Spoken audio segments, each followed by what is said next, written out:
जय हिंद। आप सभी का स्वागत है basic education in Hindi channel में। दोस्तों, इस वीडियो में हम लोग जानेंगे स्वतंत्रता दिवस पर 10 मिनट का लंबा भाषण कैसे दे। तो चलिए दोस्तों, हम लोग वीडियो को शुरू करते हैं।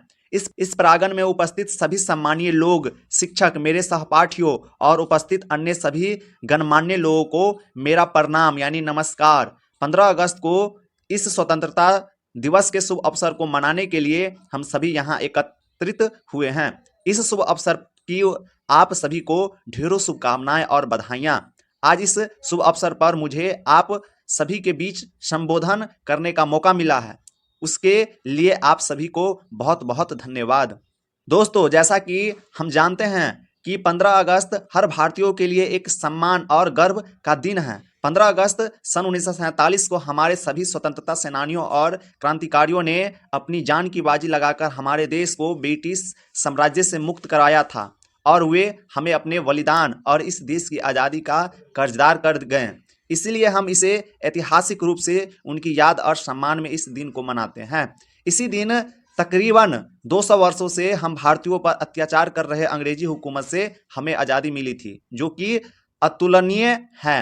अंग्रेजी हुकूमत ने कई वर्षों तक हम भारतीयों पर अत्याचार किया और हमें गुलाम बनाकर रखा। एक कहावत है कि पाप का घड़ा एक दिन अवश्य फूटता है, और इसी कहावत के अनुसार 15 अगस्त के दिन हमें अंग्रेजी गुलामी से आज़ादी मिली और हम पूर्ण रूप से स्वतंत्र हो गए। इस आज़ादी के अथक प्रयास में हमने अपने देश के कई महान व्यक्तियों को भी खो दिया। हमारे देश में ऐसे कई महान व्यक्तियों ने जन्म लिया जिन्होंने देश की आज़ादी के लिए अपनी जान तक की परवाह न की और हंसते हंसते देश के लिए कुर्बान हो गए। हमारे देश की आज़ादी में सबसे महत्वपूर्ण योगदान गांधी जी ने दिया, जिन्होंने ब्रिटिश शासन के खिलाफ सत्य और अहिंसा जैसे सशस्त्र का प्रयोग कर उन्होंने भारत छोड़ने पर मजबूर किया अंग्रेजों को। और देश की आज़ादी में कई अन्य स्वतंत्रता सेनानी जैसे जवाहरलाल नेहरू, सरदार वल्लभ भाई पटेल, सुभाष चंद्र बोस, भगत सिंह, चंद्रशेखर आजाद इत्यादि ऐसे लोग थे जिन्होंने भारत की आज़ादी में अपना योगदान दिया और देश को अंग्रेजों की गुलामी के चंगुल से मुक्त करवाया।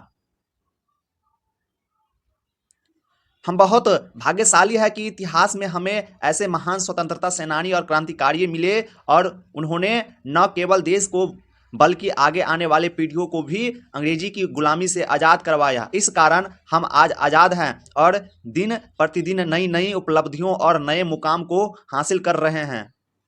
आज़ादी के 76 साल बाद आज हमारा देश हर क्षेत्र में प्रगति की ओर अग्रसर है। हमारा देश हर दिन अलग क्षेत्र में एक नया अध्याय लिख रहा है, जैसे सैन्य ताकत, शिक्षा, तकनीकी, खेल और कई अन्य क्षेत्रों में यह हर दिन नया आयाम लिख रहा है। आज हमारी सैन्य ताकत इतनी अच्छी है कि दुनिया भर में इसकी मिसाल दी जाती है और कोई भी देश भारत पर आंख उठाकर देखने पर भी घबराता है। आज हमारी सैन्य ताकत आधुनिक हथियारों से लैस, जो किसी भी दुश्मन को पलक झपकाते ही मिटाने की ताकत रखता है।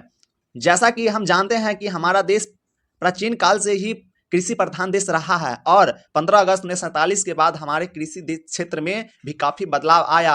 आज़ादी के बाद हम कृषि में नई तकनीक और फसल उगाने के नए तरीकों का इस्तेमाल कर अधिक मात्रा में फसल का उत्पादन करते हैं और आज हमारा देश अनाज का निर्यात करने वाला सबसे आगे है। सन 1965 में भारत और पाकिस्तान के युद्ध के दौरान तत्कालीन प्रधानमंत्री श्री लाल बहादुर शास्त्री ने जय जवान जय किसान का नारा दिया था और आज यह नारा काफी हद तक सिद्ध होता है। आज आज़ादी के बाद विज्ञान के क्षेत्र में भी हमने काफी तरक्की कर ली है। इस वैज्ञानिक तकनीकी के कारण आज भारत चंद्रमा और मंगल तक का सफर तय कर चुका है। नई वैज्ञानिक तकनीकी को हर दिन नया कर हम देश को एक नई तरक्की की ओर ले जा रहे हैं। विज्ञान और तकनीक को हम अपने लिए हर क्षेत्र में अपना रहे हैं। सैन्य, कृषि, शिक्षा के क्षेत्र में विज्ञान और तकनीकी को अपनाकर हम खुद को प्रगतिशील देशों के समक्ष खड़ा कर पाए हैं। आज़ादी के बाद हमने हर क्षेत्र में प्रगति की ओर और रोज नए आयामों को लिख रहे हैं। आज़ादी के इस अवसर पर जहां हम देश के प्रगति के नए आयामों के बारे में चर्चा कर रहे हैं, वहीं हमें गुलामी के उस मंजर को कभी नहीं भूलना चाहिए, जहां हमारे महान स्वतंत्रता सेनानियों ने आज़ादी के लिए अपनी जान तक कुर्बान कर दी। आज भी उन महान व्यक्तियों को याद कर हमारी आंखें नम हो जाती है। हमें आज के नए भारत की चकाचौंध में उन महान आत्माओं को कभी नहीं भूलना चाहिए, जिन्होंने देश की आज़ादी के लिए अपना सब कुछ निछावर कर दिया। आज इस शुभ अवसर पर आपको संबोधित करते हुए उन महान आत्माओं को मेरा सत सत प्रणाम और श्रद्धांजलि देते हुए अपनी इस बातों को विराम देता हूँ। आप सबका बहुत बहुत धन्यवाद। भारत माता की जय। जय हिंद, जय भारत, वंदे मातरम।